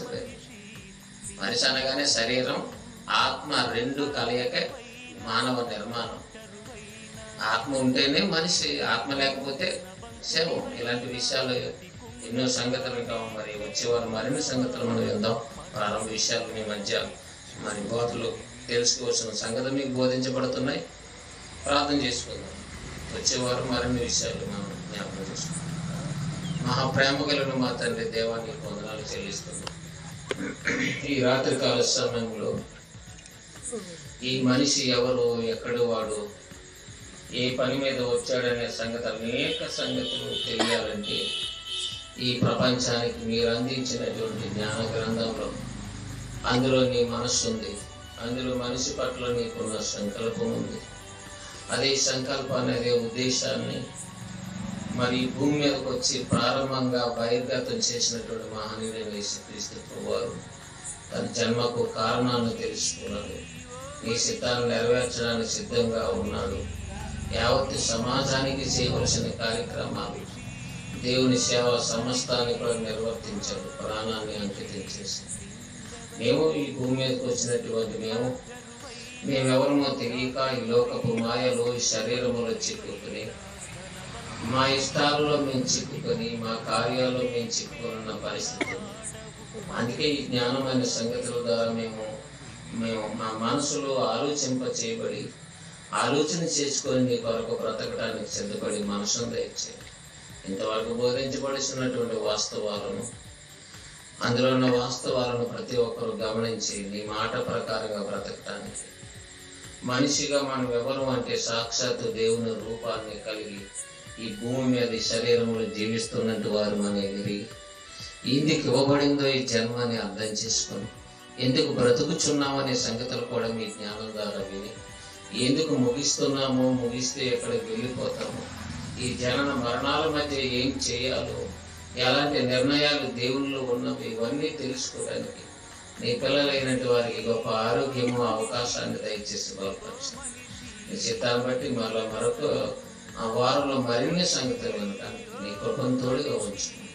మా ప్రభుని మీ యొక్క ప్రియ కుమారుని యేసుక్రీస్తు వారి పేరట ఈ ప్రార్థన సమర్పించుకుంటున్నాం మా తండ్రి.